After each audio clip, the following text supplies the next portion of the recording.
Assalamualaikum warahmatullahi wabarakatuh. Namaku Muhammad Syamsul Arifin. Aku biasa dipanggil Arifin. Aku asli Sana Tengah, Pasian Pamekasan, Madura. Umurku 15 tahun. Aku santri LPI Nurul Amal, Pondok Pesantren Al-Bahauddin, yang beralamat di Dusun Cekonceh, Desa Sana Tengah, Kecamatan Pasian, Kabupaten Pamekasan. Sejak dulu, aku kagum sekali ketika menonton Ustadz Abdul Somad di YouTube. Beliau adalah seorang pendakwah, ceramahnya enak, suaranya enak, humoris, baca kitabnya apalagi. Pokoknya komplit. Siapa sih yang tidak kenal beliau?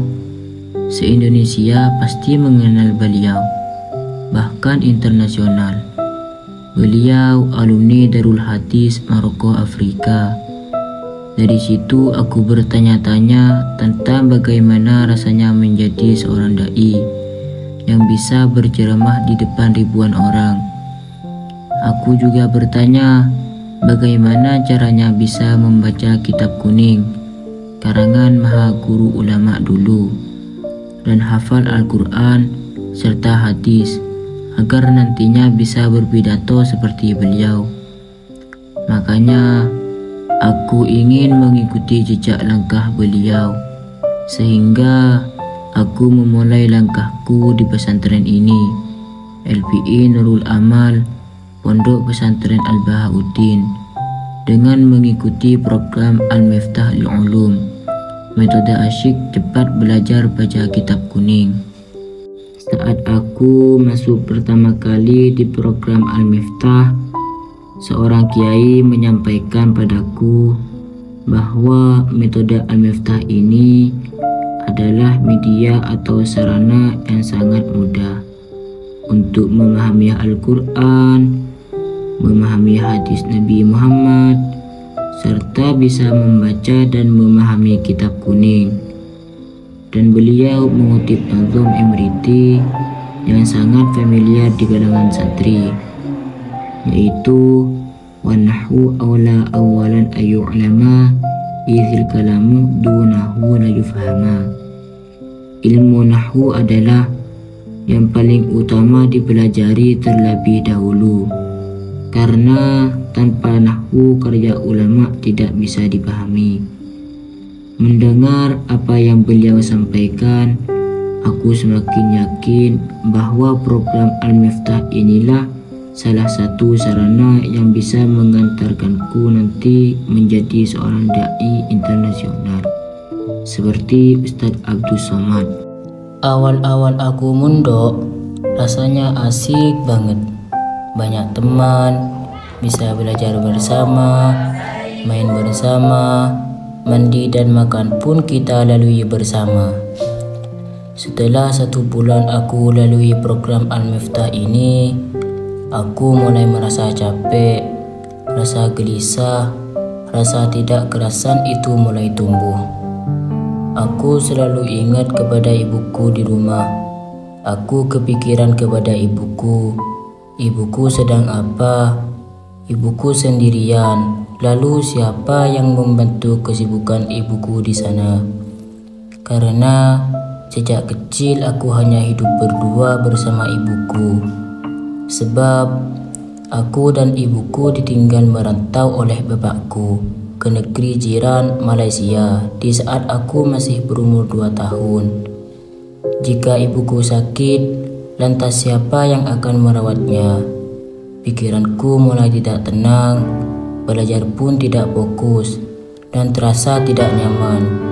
Sebenarnya banyak alasan pada saat itu aku tidak kerasan. Selain teringat kepada ibuku di rumah, ketika aku melihat santri-santri yang lain yang sekamar dengan aku, orang tuanya lengkap datang menjenguknya, saudara-saudaranya, sahabat-sahabatnya, adiknya pun dibawa, dan makanan kesukaannya pun sudah dipersiapkan. Aku juga pengen seperti mereka yang hampir setiap minggu orang tuanya, bapak dan ibunya datang menjenguknya. Bisa makan bersama, bisa bersama dengan adik-adiknya. Ya, sedih sih ketika aku lihat teman-temanku semuanya dikirim oleh ibu dan bapaknya. Tinggal aku sendiri yang gak pernah dikirim oleh ibu dan bapakku bersama.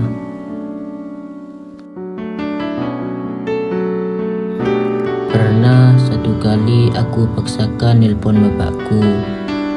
Aku bilang sama beliau kalau aku rindu, aku kangen sama bapak dan ingin melihat langsung.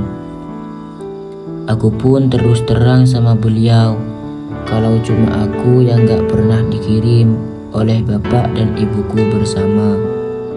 Dan aku pun bilang kalau aku pengen sekali dikirim, sama halnya seperti santri-santri yang lain. Lalu bapakku menjawab, "Nah, sengkok kiba di perantauan, kita bisa ngirim langsung. Pondok Korea nak, kutu sabar, kutu mandiri.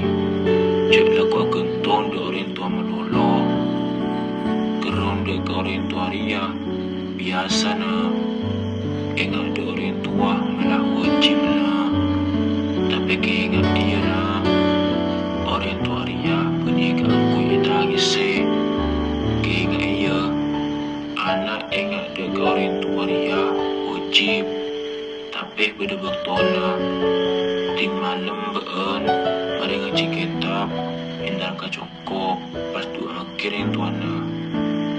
Nah, bentang gentong anak hati na masa depan cengkok segap pinah pada beuna jaga aja pondoknya tina rokaro cengkok seodi daya perantauan. Odi perantauan dia benikin kenyamanan muntakin karena nak foto apa mak sampai agar jengah ke Malaysia. Engkau memang butuh nak, tapi sengkok tak teroboh dia pada bencengkok mak letak karo kali kastana. Sengkok cek terunah dia bisa hafal Al-Quran, hafal hadis, terus bisa baca dan memahami kitab kundul. Odi Elia baca banyak coba nana, tapi kalau mencoba ceria benar, bekal depak ke kapungan di saungkuna.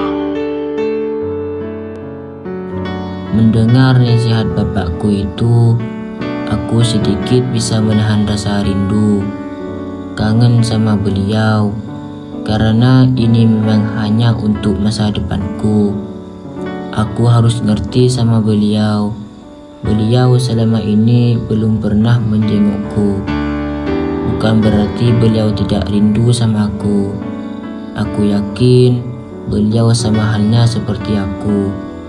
Rindu berkumpul bersama, makan bersama, sholat pun bersama.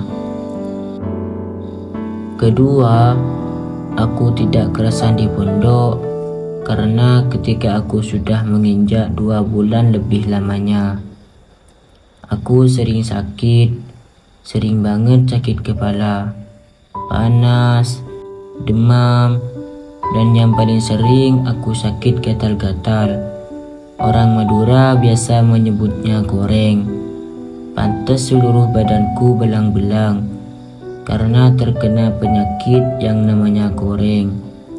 Semua santri bilang kalau sudah kena penyakit goreng berarti sudah sah jadi santri, karena anggapan mereka itu adalah stempel untuk menjadi santri yang sah. Aku gak tahu sih benar tidaknya, tapi menurutku santri bilang seperti itu mungkin hanya untuk menghiburku, biar aku tidak mengeluh dan menyerah. Pernah juga aku sakit. Pada saat itu tengah malam, aku bangun sendirian karena sakitnya tidak bisa aku tahan. Aku terbangun, lihat teman-teman di sekitarku Semuanya tidur dengan nyenyak. Ada yang ngerok, ada juga yang tidur pulas. Aku yang tidak bisa tidur karena nahan sakit sendirian. Sempat bersedih, menangis, pada siapa aku harus mengadu. Teman-temanku sudah tidur. Berbeda ketika aku sakit di rumah. Semuanya serba seorang ibu. Tidur ada yang jaga, makan disuapin, minum diambilin, minta ini minta itu pasti diturutin. Aku sempat berpikir untuk pulang berhenti mondok, karena rasanya aku sudah gak sanggup lagi menanggung sakit tanpa belayan seorang ibuku. Tapi setelah dinasihati oleh ustadz, teman-temanku juga menasihatiku, aku pun sadar semua itu hanya cobaan dari Allah. Jika aku mampu bersabar, maka derajatku akan ditinggikan di sisi Allah. Dan sekarang, alhamdulillah, aku sudah bisa baca kitab kuning dengan fasih, belantara ikut program Al-Miftah di LPI Nurul Amal, Pondok Pesantren Al-Bahauddin ini, dan bisa berpidato di atas panggung. Doakan aku ya, semoga aku bisa menjadi dai internasional seperti Ustadz Abdus Somad.